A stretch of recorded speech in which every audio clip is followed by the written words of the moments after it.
प्रचलित मीडिया है और जो स्थापित मीडिया है, टेलीविज़न है, अखबार है, ये सब अब सरकार की दिशा निर्देश पर चलते हैं। और हम लोगों ने उस ज़माने में कांग्रेस की सरकारें थी और कांग्रेस की सरकार की बखिया उधेड़ते थे हम। कोई कंट्रोल ही नहीं है, सिर्फ सरकार का कंट्रोल। मोदी मीडिया कहा गया, सही समय पे कहा गया, अब उससे आगे बढ़ के अल्सेशियन कुत्ते में बदल गया है, वो भी ट्रेंड। किसी की कमी नहीं, ये सामाजिक और तकनीकी और आर्थिक परिवर्तन है जो इन चीज़ों को इस हाल में ले जाते हैं। मीडिया तो खत्म हो चुका, भविष्य अब कहाँ है? मीडिया कोई है ही नहीं। रवीश कुमार को नौकरी नहीं मिल सकती इस देश में, मीडिया है कोई?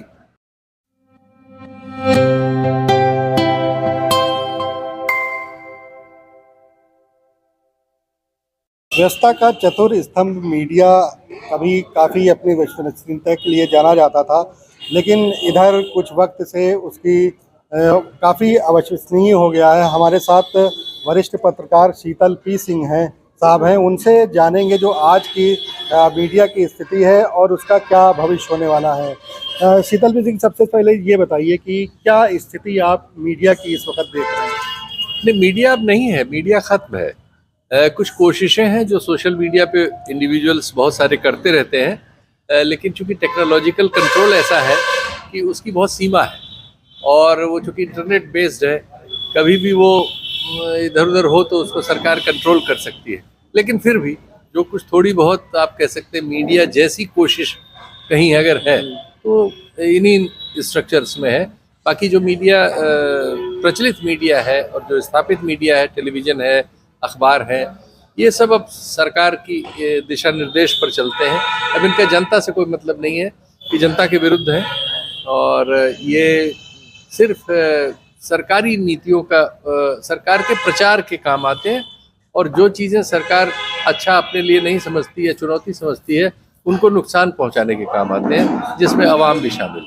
क्यों ऐसा हुआ? ये क्षरण जो हुआ इसकी वजह क्या रही? मैंने बताया कि अभी थोड़ी देर पहले मैंने भाषण में बताया था आपको कि जो एक तो मीडिया का जो कैरेक्टर है वो बदल गया टेलीविज़न चैनलों के आने से, जिसमें बहुत कॉस्ट लगती है।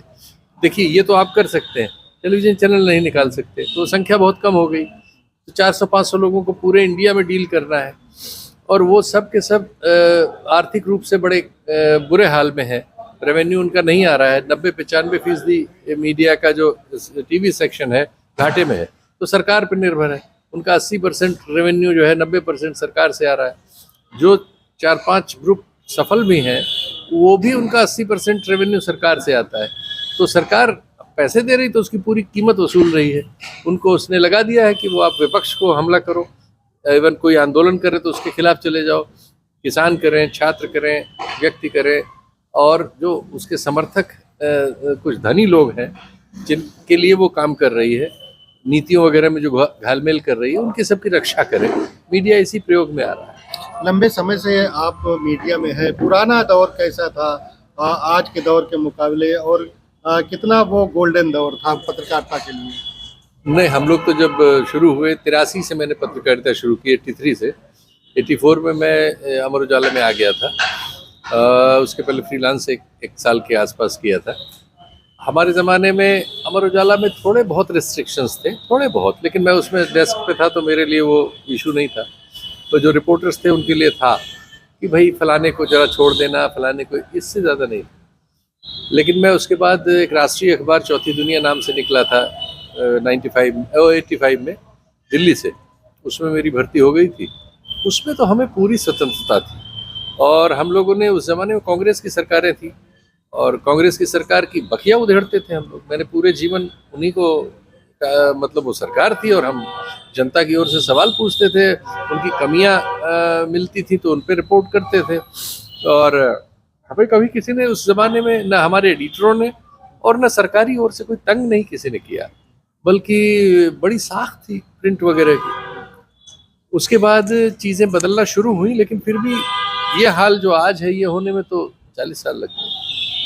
आप फॉरेन भी जाते रहते हैं, फॉरेन के मुकाबले यहाँ की मीडिया का अगर मुकाबला करें तो भारतीय मीडिया को आप कहाँ पे पाते हैं फॉरेन के मुकाबले में?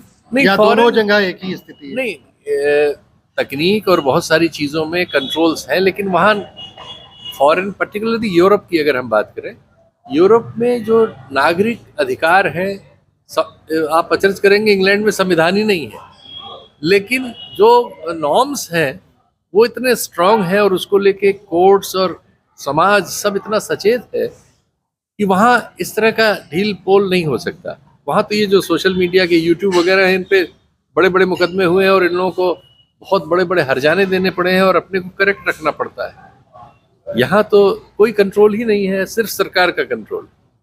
जो अविश्वसनीयता आई है उसमें मीडिया के क्षेत्र में जी, अब लोगों को सीधे गोदी मीडिया कहा जाने लगा है। उससे आगे है। हाँ। गोदी मीडिया कहा गया, सही समय पे कहा गया, अब उससे आगे बढ़ के अल्सेशियन कुत्ते में बदल गया है, वो भी ट्रेंड। क्या मतलब क्यों, किसकी कमी यहाँ पे रही, इसकी वजह है? किसी की कमी नहीं, ये सामाजिक और तकनीकी और आर्थिक परिवर्तन है जो इन चीज़ों को इस हाल में ले जाते हैं। हमारे यहाँ कमी सिर्फ इतनी है कि जो नागरिक आबादी है उसमें नागरिकता का, अधिकारों का, संविधान का बोध नहीं है और उसे हमने उसी तरह से भेड़ बना के रखा हुआ है। एक बहुत बड़ी आबादी अक्षर ज्ञान है उसको, लेकिन बाकी कोई ज्ञान नहीं है और हमारी शिक्षा व्यवस्था पूरी नष्ट है, तो अब उनमें ज्ञान अब हो नहीं सकता, तो उनको शिकार करना आसान है, तो ये शिकार किया जा रहा है। ऑप्शनल मीडिया के आने से, जो सोशल मीडिया उसके आने से एक बूम टाइप में आया है, इसको आप किस नज़रिए से देखते हैं? ये एक रोजगार का माध्यम है। करीब 1 करोड़ लोग हमारे यहाँ रील्स बनाते हैं, यूट्यूब चलाते हैं, या वो इससे थोड़े पैसे मिल जाते हैं और वो सर्वाइव, इस समय बहुत कठिनाई है लोगों के सामने, रोजगार नहीं है, तो ये भी एक रोजगार है। और थोड़ा सा ये है कि थोड़ा ऐसा आदमी को लगता है कि वो कुछ कर रहा है समाज में, और कुछ लोग जो उसको देख लेते हैं उनको भी लगता है कि हाँ यार ये कुछ ठीक कर रहा है, लेकिन वो मेन स्ट्रीम नहीं है। मेन स्ट्रीम तो है वही जो है, और जिसका असर है मेन स्ट्रीम तो वही है, तो वो चीज़ सब सरकार के पास है। और जब इसमें उनको जरूरत होगी तो इसमें ये भी सरकार के पास चली जाएगी। मीडिया के लिए बिल्कुल सहायक नहीं है, सार्थक नहीं है ये सोशल मीडिया पत्रकारिता के लिए। पत्रकारिता में ये कम से कम एक, जो लोग इसको करते हैं उनको लगता है कि ये उनके लिए सार्थक है, जो लोग उनको देखते हैं उनको भी लगता है, लेकिन जैसे मैंने कहा कि वो सीमा बहुत छोटी है। क्या भविष्य देख रहे हैं भारतीय मीडिया का, खास करके? मीडिया तो खत्म हो चुका है, भविष्य अब कहाँ है? मीडिया कोई है ही नहीं। रवीश कुमार को नौकरी नहीं मिल सकती इस देश में, मीडिया है कोई? जो बड़े पत्रकार हैं, आशुतोष है हमारे यहाँ, ये सब लोग इतने बड़े बड़े पदों पर थे। आशुतोष मैनेजिंग एडिटर थे एक चैनल के, और सब कुछ उनके हाथ में था। अगर वो आज नौकरी मांगने जाए, कोई नौकरी नहीं देगा। ये बात सही है कि जो बड़े पत्रकार हैं उनको काम नहीं मिल रहा है, वो अपना काम नहीं दिखा पा रहे हैं, तो जो लोग कर रहे हैं उनको आप क्या समझते हैं, किस तरीके से? वो पत्रकार नहीं है, पत्रकार कोई रह नहीं सकता, वो प्रचारक है और शत्रु हैं जनता के और लोकतंत्र के। वो तो अल्सेशियन का काम कर रहे हैं, उनको ट्रेन किया गया है और वो हमला कर रहे हैं लोगों पर। तो ये शीतल पी सिंह साहब हैं, काफ़ी सीनियर पत्रकार हैं, उन्होंने बताया जो इस वक्त मौजूदा स्थिति है मीडिया की, कहाँ तक मीडिया पहुंच चुका है। उन्होंने भविष्य भी बताया कि मीडिया लमसम ख़त्म है। अब देखना आगे ये है कि किस तरीके से मीडिया अपनी इस छवि से बाहर निकल पाता है। बाराबंकी मिरर के लिए मोहम्मद उमर।